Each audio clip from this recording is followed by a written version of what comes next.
Lebih dari 3 jam kita berkumpul di webinar FDR Jokowi edisi ke-6 ini. Banyak hal yang kita bicarakan di sini, dan karena komunitas ini jarang sekali berkumpul dalam beberapa bulan, hanya 6 kali kan begitu, dan juga bukan dari satu relawan, sehingga pemikirannya itu berbeda-beda. Akan tetapi dari perbedaan ini semuanya Gus anggap betul. Yang memiliki basic ekonomi dan dosen ekonomi seperti Ustadz Fauzan Amar lebih mementingkan nilai-nilai ekonomi harapannya kepada Presiden Jokowi. Seperti kata hadis Rasulullah, kadal fakru ayyakuna kufran. Bisa-bisa dengan kemiskinan ini orang menjadi ingkar atau kufur. Dan juga dari narasumber yang lainnya, dari Mas Budi dan juga dari Bang Yanas, ekonomi tidak akan bisa berjalan baik dan lancar apabila stabilitas keamanan pada bangsa ini tidak kuat. Maka memegang stabilitas keamanan ataupun menjaga keamanan pada bangsa dan negara ini juga lebih utama di samping ekonomi. Adapun dari Mas Denny Agil menyatakan bahwa yang paling utama itu adalah memperkuat ideologi bangsa ini, dan bagaimana ada goodwill daripada pemangku jabatan untuk bisa melaksanakan hukum-hukum yang berlaku di Indonesia ini. Habib Rizik jangan terlalu ditakuti atau dibesar-besarkan, tetapi bagaimana para penegak hukum bisa menjalankan hukum ini dengan komitmen. Adapun yang disampaikan para narasumber ini menurut gue sangat luar biasa sekali, dan ini menjadi suatu bentuk masukan untuk Presiden Jokowi dan pemerintahannya di tahun 2021. Jadi bagaimana ada keseimbangan 3 hal ini. 1, mengenai keamanan. Negara sebaik apapun, sehebat apapun, apabila keamanannya ini tidak terjamin, contoh soal seperti Suriah, ini adalah negara yang luar biasa dulu, ya, karena keamanannya, hoax dan lain sebagainya itu abai, sehingga presiden ataupun pimpinan atau rajanya di negara tersebut dijatuhkan oleh rakyatnya sendiri, dan sesama rakyat saling berperang dan hancurlah Suriah. Begitu juga dengan Yaman, sehingga perekonomian tidak akan bisa jalan. Begitu juga keamanan bila berjalan, ekonomi tidak jalan, maka juga bisa terjadi kerusuhan sosial. Ekonomi, keamanan, ini sama-sama jalan. Tetapi negara apabila tidak punya ideologi kuat, contoh soal kita hidup di Indonesia sudah menyepakati bahwasannya Pancasila sudah final, NKRI harga. Usung pemikiran transnasional dengan berkedok agama, karena di Indonesia ini mayoritas umat Islam, maka oleh kelompok-kelompok yang berkepentingan untuk hancurnya Indonesia ini guna mengambil keuntungan, digunakanlah agama mayoritas. Seandainya di Indonesia ini agama Kristen atau Katolik, maka agama tersebut yang dipakai. Ataupun di Indonesia ini umpamanya mayoritas Hindu, maka yang dipakai adalah Hindu. Nah, bagaimana seorang presiden khususnya bisa meletakkan orang-orangnya ini, bagaimana ya, yang mana kita dengar bahwa jenderal kita, pimpinan kita di TNI dan Polri ini sebentar lagi sudah mau pensiun. Penggantinya ini harapan kami melalui webinar relawan Jokowi, harapan, keinginan ya kepada Presiden Jokowi ini. Gantilah kepala TNI dan Polri ini lebih baik dari yang sekarang. seperti dikatakan oleh narasumber tadi, yang berani menegakkan hukum, jadikan hukum sebagai panglima, bukan dengan politik. Apabila hukum jadikan panglima, contoh soal KPK kemarin, ya, menterinya partai penguasa begitu ketangkap tangan, dipegang, ada barang buktinya. Nah, ini namanya menegakkan hukum, bukan hukum politik. Dan juga yang satunya dari partai kuning, ya kan, partai besar juga ketangkap tangan, ya dipegang. Nah, hal yang semacam ini, contoh soal seperti dikatakan narasumber tadi, sebenarnya Habib Rizik ini tidak ada apa-apanya. Tetapi yang membuat ada apa-apanya, yaitu para elit sendiri. Maka melalui webinar ini, Gus khususnya dan juga para narasumber tadi yang Gus serap, agar penegak hukum tidak berhenti pada Rizik saja, tetapi kepada orang-orang yang mana menjadikan Indonesia ini gaduh. Ada beberapa catatan, ya, di tahun 2020 ini atau sampai sebelumnya. Separatis ini mesti senantiasa yang gerakkan hanya 2 orang itu sebagai operatornya, ya, Verinika Koman dan siapa? Wenda. Nah, bagaimana aparat penegak hukum ini mencari 2 orang ini, ditangkap, ya, tidak bicara separatis dan lain sebagainya, tapi bicara bahwa 2 orang ini telah merusak daripada persatuan. Jangan takut HAM internasional. Indonesia adalah negara berdaulat. Apabila kedaulatan kita diganggu oleh orang lain, maka negara kedaulatannya yang diutamakan. Terus kedua, yaitu kelompok teroris. Alhamdulillah kelompok-kelompok teroris ini untuk di Indonesia melalui kerja keras daripada Densus 88 sudah banyak dilumpuhkan. Akan tetapi masih ada saja letupan-letupan yang ada.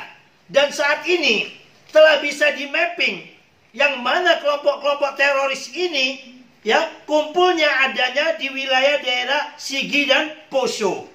Bagaimana TNI, Polri, dan kekuatan-kekuatan daripada anti teror ini, ya, semaksimal mungkin dicari sedapat mungkin sampai ke akar-akarnya, ya.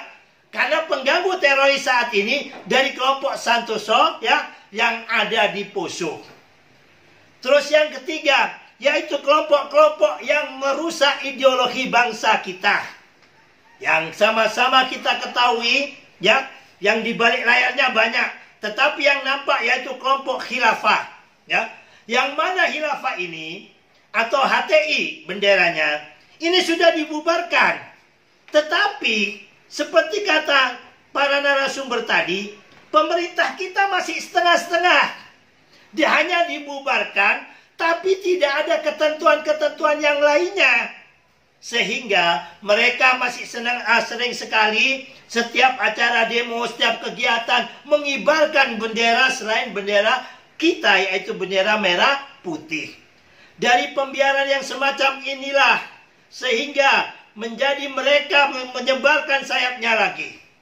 Nah, kesempatan yang sangat besar saat ini dengan apa yang telah dilakukan oleh Pangdam dan juga Polda Metro Jaya, ini merupakan apa? Suatu bentuk gairah buat seluruh rakyat Indonesia bahwa negara telah hadir, negara ada, negara benar-benar menumpas ataupun melawan kelompok-kelompok intoleran ini yang sering sekali mengacaukan keamanan bangsa dan negara kita. Sementara kita juga sudah tahu bahwasanya FPI sudah 1 tahun yang lalu tidak diperpanjang. Nah, di sini pemerintah juga kurang tegas. Maka kalau sudah tidak diperpanjang atau tidak dibolehkan, apabila mereka mengadakan kegiatan dengan bendera mereka, ini tidak usah menunggu laporan rakyat. Ya, segera ditindak. Kalau negara hadir, rakyat Indonesia ini taat hukum. Taat hukum. Coba perhatikan, demo yang begitu besar saat Undang-Undang Cipta Kerja. Begitu TNI Polri bergerak, mereka mesti akan ngacir, ya. Orang Indonesia ini sangat luar biasa, orang yang sangat santun, sopan, taat. Yang jahat, yang kurang ajar ini adalah provokator-provokatornya ini. Kelompok-kelompok yang mana syahwat nafsu kekuasaannya tidak mau sabar menunggu sampai 2020. Meskipun Gus kesel juga kepada gubernurnya DKI. Lah ini sering sekali kelompok kita juga nyinyirin. Negara ini mau jadi apa? Kalau kelompok kita nyinyirin sini terus, kalau kelompok sana nyinyirin Pak Jokowi terus. Nah, ini mari kita hentikan ayo semuanya. Di tahun 2021 ini, kita ubah wajah Indonesia kita ini. Yang agama Islam ya, gunakan Islamku, Islam ramah, bukan Islam marah-marah. Begitu juga agama yang lainnya. Apa yang dikatakan oleh narasumber, bahwasannya Habib Rizik, ya bukan penanya tadi, Bang Yarman ya, itu pemikiran Gus setuju juga. Bahwasanya Habib ini, Rizik ini sering sekali melontarkan suatu bentuk kata-kata di dalam ceramahnya dan sebagainya.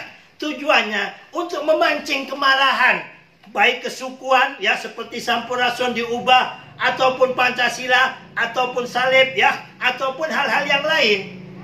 Yang diinginkan oleh kelompok di belakang mereka, Indonesia ini terjadi kekacauan. Apabila kekacauan terjadi, mereka orang-orang yang sesungguhnya ini datang untuk menguasai bangsa dan negara kita. Maka dari itu, kepada Bapakku Presiden Jokowi, resapel sangat perlu saat ini untuk dilaksanakan, di mana sudah ada 2 menterinya yang masuk di dalam tahanan, agar yang 2 ini ya segera diganti supaya mekanisme pemerintahan bisa dapat berjalan lebih lancar.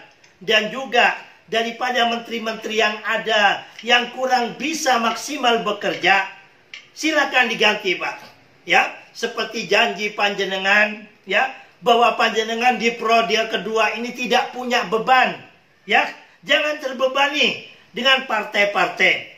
Gus mulai 2014, Kanjeng Norman juga dan juga narasumber yang lainnya, semuanya adalah bukan relawan anyaran, tapi relawan mulai 2014 Pak.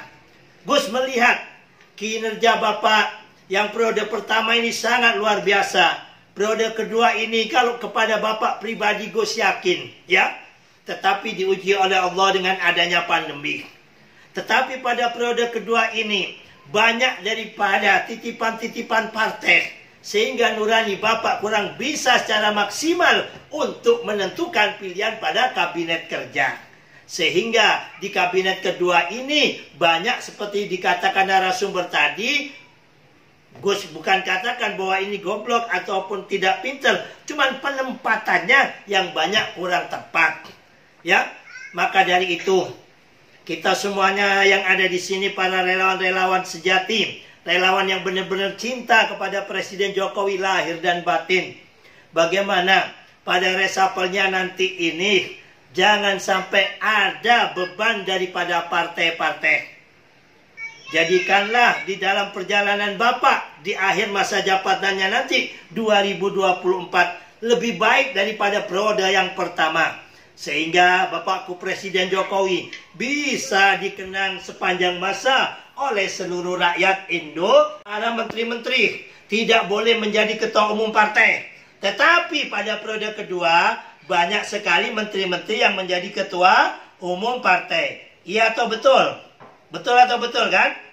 Nah ini saya ngabah.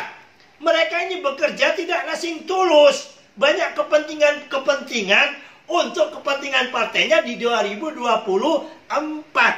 Ini yang kita sangat sering ngelus dada. Padahal Bapakku Presiden Jokowi senantiasa berpikir siang malam ya. Tempatnya Gus di Panimbang sini, tempat desa ini. Udah 3 kali kecamatan di pojoknya Banten didatangin presiden. Kita nggak nemukan presiden semacam ini. Di Papua berapa kali itu ada presiden seperti Pak Jokowi mendatangi daerah-daerah yang luar biasa. Tetapi semuanya itu Pak tidak akan maksimal apabila pembantu-pembantu Bapak di dalam resapel kabinet nanti memilih orang yang kurang tepat. Ya, harapan kita pada webinar ini, refleksi akhir tahun 2020, ya. Satu, kami minta segerakan resapel kabinet. Pilihlah orang yang tepat sesuai dengan nurani Bapak, bukan daripada titipan-titipan partai. Terus yang kedua, sebentar lagi pemilihan penggantian karena pensiun TNI Polri. Pilihlah seperti apa yang dikatakan oleh narasumber tadi, yaitu panglima, jenderal-jenderal yang berani menjadikan hukum sebagai panglima. Yang mana para jenderal-jenderal yang pilih nanti ini jauh daripada kepentingan politik sesaat, tetapi mengutamakan politik NKRI dan Pancasila. Demikian dari kami, mudah-mudahan apa yang kami sampaikan ini bermanfaat, dan mudah-mudahan webinar FDR Forum Diskusi Real Jokowi yang ke-6 ini, ya, bisa memberikan masukan buat Presiden kita Bapak Jokowi dan juga pemangku-pemangku kebijakan yang ada di selingkaran istana. Dan semoga FDR Jokowi ini dapat terus continue, sehingga di antara kita, karena masih ada COVID ini dan juga keterbatasan dana, ya, kita bisa menjalin silaturahim dan tukar pikiran melalui webinar. Akhirnya tidak ada gading yang tak retak, tidak ada manusia yang tidak punya salah dan hilaf. Apabila ada sumur di ladang, bolehlah kita menumpang mandi. Apabila ada umur panjang, ayo mari relawan, kita bertemu kembali pada FDR pada edisi ke-7. Dari kami, billahi taufiq wal hidayah, wal ridha wal inayah. Assalamualaikum warahmatullahi wabarakatuh. Merdeka!